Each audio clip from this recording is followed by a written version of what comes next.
अस्सलामुअलैकुम स्टूडेंट, आज हम पढ़ेंगे 10th क्लास की एक्सरसाइज 2.4 जिसका पहला क्वेश्चन है। कहता examine the nature of the root of the following quadratic equation.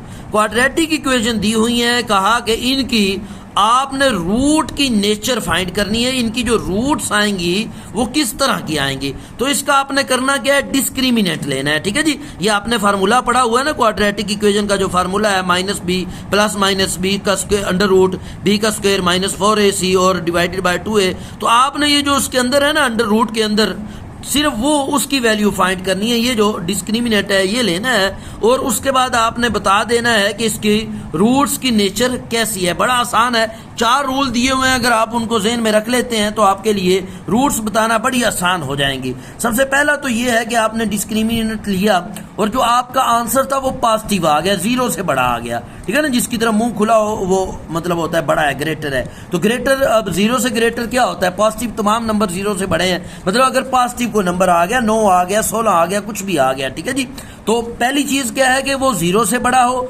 और परफेक्ट स्क्वायर भी हो। जिस तरह के आंसर क्या आ गया आपका, 9 आ गया, अब 9 परफेक्ट स्क्वायर है 3 का। ठीक है जी, 4 आ गया, ये परफेक्ट स्क्वायर है 2 का। ठीक है जी, परफेक्ट स्क्वायर भी आ जाए और पॉजिटिव नंबर भी हो तो फिर जो रूट होंगी ना वो रैशनल भी होंगी। ठीक है जी, और अनइक्वल भी होंगी। ठीक है, आपने 2 चीजें देख लेनी है।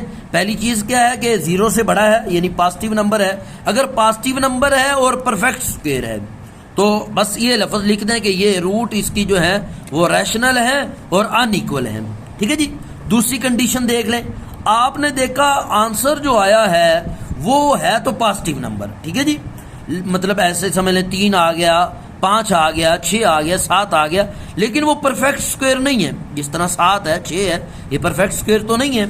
ठीक है, फिर रूट इरैशनल होंगी और होंगी फिर भी अनइक्वल। ठीक है, अगर परफेक्ट स्क्वायर होता फिर रूट जो थी वो रैशनल होनी थी और होनी दोनों सूरतों में अनइक्वल ही है। ठीक है, अगर परफेक्ट स्क्वायर होता तो फिर रूट रैशनल होती, अगर परफेक्ट नहीं है तो रूट इरैशनल होंगी। ठीक है, लेकिन होंगी दोनों सूरतों में अनइक्वल। तीसरा रूल क्या है कि आपका आंसर 0 आ जाता है, 0 के इक्वल आ जाता है। मतलब क्या है, 0 आ जाता है तो फिर रूट जो आपकी होंगी वो रैशनल भी होंगी और इक्वल भी होंगी। ठीक है जी, पहली दोनों सूरतों में जो रूट थी वो अनइक्वल थी, लेकिन अगर 0 आ गया फिर रूट क्या होंगी, इक्वल होंगी। ठीक है जी, और रैशनल भी होंगी। और अगर माइनस आ गया, -1 -2 -3 कोई भी माइनस आ गया, यानी 0 से छोटी वैल्यू आ गई, हर माइनस जो है वो 0 से छोटी वैल्यू होती है, फिर रूट क्या होंगी, इमेजिनरी होंगी। बस आपने लिख देना है रूट्स आर इमेजिनरी। तो सिंपल है, अब इनको हल करते हैं। अब ये क्वाड्रेटिक इक्वेशन दी हुई है, जो एक्स स्क्वायर वाला होता है ना वो आपका a बनता है, जो सिंपल x वाला होता है वो b बनता है, जो बच जाता है वो c बनता है। अब ये आपका जो है फार्मूला है। ठीक है जी, तो इस फार्मूले के मुताबिक आप वैल्यू लगाएंगे, आपका डिस्क्रिमिनेंट निकल आएगा। b की वैल्यू आपने क्या निकाली है, -9 है, तो इसका आप जो है स्क्वायर लेंगे तो आपका 81 हो जाएगा और स्क्वायर की बजाय माइनस खत्म हो जाएगा। और ये 4 3 से मल्टीप्लाई करेंगे तो आपका 12 हो जाएगा और 12 जो है माइनस का होगा क्योंकि ये माइनस है, और -12 जब -2 से मल्टीप्लाई होगा तो प्लस का 24 हो जाएगा। 81 में 24 करें, ऐड करें तो 105 आपका आंसर आ जाएगा। तो अब इसके साथ आप 105 जो है, आपको पता है ये परफेक्ट स्क्वायर तो है नहीं है। जब परफेक्ट स्क्वायर नहीं है लेकिन है पॉजिटिव नंबर, नेगेटिव तो है नहीं, पॉजिटिव नंबर है, तो आपने पढ़ा था पॉजिटिव नंबर के बारे में। एक तो ये परफेक्ट स्क्वायर नहीं है, जब परफेक्ट स्क्वायर ना हो तो फिर क्या होता है, इरैशनल होता है, और पॉजिटिव नंबर है तो अनइक्वल होगा। ठीक है जी, वो आपने पढ़ा था कि जब भी पॉजिटिव नंबर आए, ठीक है, और परफेक्ट स्क्वायर ना हो तो रूट क्या होंगी, इरैशनल होंगी और अनइक्वल होंगी। चाहे आप इतनी 2 चीजें भी लिख दें तो इनफ है, अगर पूरी स्टेटमेंट लिख दें तो ये भी अच्छा है। Since 105 is not a proper square, कहता है 105 जो है ये प्रॉपर स्क्वायर नहीं है, तो it's root are real, irrational और अनइक्वल हैं। तो इसकी जो रूट्स हैं वो इरैशनल हैं और अनइक्वल होंगी। ठीक है जी, तो दूसरा क्वेश्चन को हल करते हैं जी। ये भी, इसका भी डिस्क्रिमिनेंट लेना है। ठीक है जी, जिसके इसका जो a होगा वो 1 बनेगा ना, जिसके साथ कुछ ना हो तो 1 होता है। b 6 बनेगा और जो है 9 जो है वो c बनेगा। बस वैल्यू पुट करें, ये जो है b की जगह पे आप 6 लगाएं, 6 का स्क्वायर लेंगे 36 और इनको जो है ये 4 फार्मूले का 1 जो है ये ए आपका आ जाएगा और सी जो है 9, इनको मल्टीप्लाई करें ये 36 जो है इनको मल्टीप्लाई करने से आएगा, ये 6 को का स्क्वायर लेने से भी 36 और इनको आपस में मल्टीप्लाई किया तो भी 36 से कट जाएगा, 0 आंसर आएगा। और आपको पता है जब भी 0 आंसर आ जाए तो आपने लिख देना है इट्स रूट्स आर रियल और इक्वल। जब भी 0 होगा तो रूट इक्वल होंगी, ठीक। और इसी तरह आपका तीसरा क्वेश्चन है, ठीक है जी, उसका भी आपने डिस्क्रिमिनेंट लेना है, वही फार्मूला है बी स्क्वायर माइनस 4ac। तो बी आपका जो है वो आपका 4 बनेगा और जो है 4 फार्मूले का लगेगा, ए आपका 2 बनेगा और सी जो है आपका 5 बनेगा। बस आप इनकी वैल्यू लें, 4 का स्क्वायर लेंगे 16 और इनको आपस में मल्टीप्लाई करेंगे, 40 आ जाएगा, 40 में 16 निकालेंगे, -24 आ जाएगा। और आपको पता है जब भी माइनस हो तो रूट्स आर इमेजिनरी, आपने लिख देना है कि इसकी जो रूट है वो इमेजिनरी है। बड़ी सिंपल सा है। अगला क्वेश्चन करते हैं जी, वही फार्मूला है, ठीक है जी। आपका जो बी है वो आपका -6 बन रहा है तो वो लगाएं -6 4 फार्मूले का, और ए की वैल्यू 7 है और सी की वैल्यू -1 है, वो लगाएं, इनको हल करें। ये 6 का स्क्वायर 36, इनको आपस में मल्टीप्लाई करेंगे, 28 और 36 इनको जमा करेंगे, 64 जो होता है ये 8 का जो है वो स्क्वायर बनता है, ठीक है जी। तो 8 का स्क्वायर लें तो 64 आता है। तो अब ये आपका परफेक्ट स्क्वायर बन रहा है तो आप लिख दें कि इसकी जो रूट हैं वो रैशनल भी हैं और अनइक्वल भी हैं, ठीक है जी। तो इसकी जो रूट होंगी रियल भी होंगी, अनइक्वल भी होंगी और रैशनल भी होंगी, ये आपने लिख देना है। नेक्स्ट क्वेश्चन है आपका क्वेश्चन नंबर 5 है, पहले क्वेश्चन का 5वां पार्ट है, ठीक है जी। तो यही फार्मूला है बी स्क्वायर माइनस 4ac, ठीक है जी।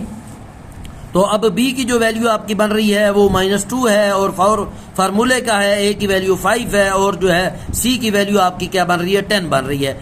यहाँ स्क्वायर लेंगे तो स्क्वायर की बजाय माइनस खत्म हो जाएगा, तो 2 का स्क्वायर 4 होता है, इनको आपस में मल्टीप्लाई करेंगे 200 बन जाएगा, 200 में से 4 माइनस करेंगे तो -196 बन जाएगा, ठीक है जी। ये माइनस का आ रहा है आंसर, तो आप लिख दें रूट्स आर इमेजिनरी, ठीक है जी। आगे 6 क्वेश्चन है तो उसमें भी आप फार्मूला लिखें, ये डिस्क्रिमिनेटर का फार्मूला है। आपका बी जो है वो -8 बन रहा है, ए जो है आपका वो 1 बन रहा है और आपका जो सी है वो 16 बन रहा है। तो ये वैल्यू पुट करें तो 8 का स्क्वायर लेंगे 64 और स्क्वायर की बजाय माइनस खत्म हो गया, इनको भी मल्टीप्लाई करेंगे, आपका 64 आ जाएगा, 64 से कट जाएगा तो आंसर 0। जब भी बताया 0 आ जाए तो रूट्स क्या होती हैं, इक्वल होती हैं, रैशनल होती हैं, रियल होती हैं, ठीक है जी। लिख दें इक्वल हैं और रियल हैं, ठीक है जी। अब आपका दूसरा क्वेश्चन है, इसको हल करते हैं।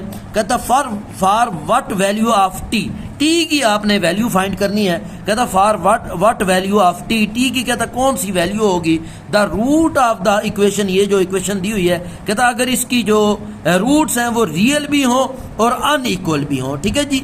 रियल और अनइक्वल जो है उसी सूरत में होंगी अगर आपका डिस्क्रिमिनेंट 0 से बड़ा है, ठीक है जी।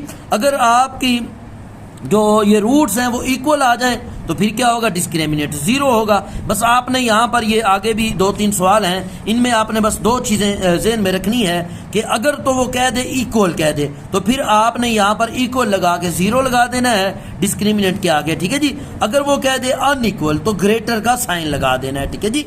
तो अब यहाँ पर उसने कहा रूट आर रियल और अनइक्वल है, जब भी अनइक्वल कहेगा तो आपने ग्रेटर का साइन लगा देना है, ठीक है जी। क्योंकि जब भी अनइक्वल होंगी तो फिर क्या होंगी, वो ग्रेटर होंगी। बाकी तो ये है ना कि अगर माइनस आ जाती है फिर इमेजिनरी है, ठीक है जी। अगर अनइक्वल है तो फिर क्या है, वो ग्रेटर है। तो बस आगे वो फार्मूला, ये इनकी वैल्यू पुट करें, फार्मूला लगाएं। फार्मूला क्या है, B square minus 4ac। B आपका क्या बन रहा है जी, ये 1 बन रहा है, ये क्योंकि जो सिंगल एक्स वाला होता है वो आपका बी होता है तो वो 1 लगाएं और 4 फार्मूले का लगाएं। ए जो है आपका 3 बन रहा है वो लगाएं और जो आपका सी बन रहा है, मैंने बताया था जो बाकी बच जाता है वो सारा सी बन जाता है, 90 आपका सी बन रहा है। बस आप इसको हल करें, 1 का स्क्वायर लेंगे तो 1 नहीं आएगा। आगे जो है 4 को आप 3 से मल्टीप्लाई करेंगे आपका 12 आ जाएगा, 12 को 9 से मल्टीप्लाई करें 108 आ जाएगा, टी वैसे ही आ जाएगा, ठीक है जी। अब 1 जो है यहाँ पर प्लस का है, उधर लेकर जाएंगे तो माइनस का हो जाएगा, ठीक है जी। और एक और चीज यहाँ पर ज़हन में रखनी है कि जब भी माइनस साइन, ठीक है जी, दूसरी साइड पे जाएगा, ठीक है जी, तो फिर क्या होगा, ये जो ग्रेटर देन का जो साइन है ये चेंज हो जाएगा, ठीक है जी, उल्ट जाएगा। बस अगर ये यहाँ की तरफ इसका मुंह खुला हुआ है तो फिर दूसरी साइड पे मुंह खुल जाएगा, अगर मतलब दूसरी साइड पे खुला है तो वो इस साइड पे हो जाएगा, उल्ट जाएगा। बस सिंपल ये ज़हन में रख लें। अब ये देख लें, चाहे ये इस माइनस वाली 108 रकम को उधर लेकर जाएं, वहां जाके माइनस माइनस को काट दें या यहाँ पर ही काट दें, दोनों सूरतों में आपका ये जो साइन है ये चेंज हो जाएगा। अब मैंने यहाँ पर ही काट दिया है, ठीक है जी, इसलिए जब भी माइनस को आप काटेंगे इसके तो साइन क्या है, ये उल्ट जाएगा। अब ये देखो 108 जो है टी के साथ जो है मल्टीप्लाई हो रहा है, दूसरी साइड पे जाएगा तो डिवाइड हो जाएगा। तो टी की आपकी ये वैल्यू आ गई, 1 डिवाइडेड बाय 108 जो है आपकी वैल्यू आ चुकी है। अब तीसरा क्वेश्चन है तो वो भी बिल्कुल इसी तरह है, कहता इफ द क्वाड्रेटिक इक्वेशन, ये क्वाड्रेटिक इक्वेशन है, कहता इक्वल रूट है, इसकी रूट इक्वल है। जब भी इक्वल कहेगा तो वो आप इक्वल लगा के तो जीरो लगा दें, क्योंकि डिस्क्रिमिनेट उसका जीरो के बराबर आएगा। तो बस इसको हल करते हैं, लिख भी दिया है फॉर इक्वल रूट के लिए डिस्क्रिमिनेट क्या होगा, जीरो होगा। ठीक है जी, आप वैल्यू पुट करें, आपकी बी की वैल्यू है 7p, ठीक है जी, और आप ए जो है ये 4 जो है फार्मूले का है, और ए की वैल्यू है आपकी 16 और सी की वैल्यू है 49। इनको आप हल करें, ये आप 7 का स्क्वायर लेंगे 49 आएगा, आगे पी के ऊपर भी आपका स्क्वायर आ जाएगा, और इनको आप मल्टीप्लाई करेंगे आपस में कैलकुलेटर से तो 3136 आ जाएगा। नेक्स्ट टाइम में ये 3136 यहाँ पर माइनस है, इधर आके प्लस हो जाएगा, 49 जो है इधर मल्टीप्लाई हो रहा है, इधर आके डिवाइड हो जाएगा। तो जब डिवाइड करेंगे आपके पास 64 आएगा। अब आपके पास पी के भी स्क्वायर साथ साथ चला आ रहा है, हमें तो सिंगल पी की वैल्यू चाहिए, तो दोनों साइडों का आप स्क्वायर रूट ले लें तो ये स्क्वायर से स्क्वायर रूट कट जाएगा, यहाँ पर सिर्फ पी रह जाएगा, और 64 का जब आप स्क्वायर रूट लेंगे तो आपके पास 8 आ जाएगा, और जब भी स्क्वायर रूट लें तो प्लस माइनस दोनों आते हैं तो वो दोनों लिख दें। आगे चौथा क्वेश्चन है, कहता फाइंड क्यू फाइंड करना है इफ रूट ऑफ इक्वेशन, कहता है ये जो इक्वेशन है इसकी जो रूट है वो रियल भी है और अनइक्वल भी है, और बताया आपको जब भी अनइक्वल होंगी तो डिस्क्रिमिनेट ग्रेटर देन 0 होगा। तो ग्रेटर का आपने साइन लगाना है, तो बाकी यहाँ पर उसने जो है वो u दिया हुआ है, तो कोई फर्क नहीं पड़ता अगर वो वेरिएबल x दे दे या u दे दे। तो ये आपका a बन जाएगा 4, और 8 जो है वो आपका b बन जाएगा, और q आपका c बन जाएगा। तो बड़ा इजी है ये भी, ठीक है जी। यहाँ वैल्यू b की जगह पे 8 लगाएं, और 4 फार्मूले का, a की वैल्यू 4 है, c की वैल्यू q है, इनको हल करें। 8 का स्क्वायर लेंगे 64, ये 4 4 16, 7 q वैसे ही आ जाएगा। ये 64 जो है यहाँ पर प्लस का है, ठीक है जी, उधर जाएगा तो ये माइनस का हो जाएगा, ठीक है जी। नेक्स्ट टाइम में ये भी माइनस और ये भी माइनस कटेगा, बताया जब भी माइनस कटेगा तो ये जो साइन है ग्रेटर देन का ये चेंज हो जाएगा, तो ये हमने चेंज कर दिया। अब 16 यहाँ पर जो है मल्टीप्लाई हो रहा था क्यू के साथ, इधर आकर डिवाइड हो जाएगा, ठीक है जी। जब इसको डिवाइड करेंगे 64 को 16 पे डिवाइड करेंगे तो आपका आंसर क्यू का जो आंसर आएगा वो क्या आ जाएगा, 4 आ जाएगा।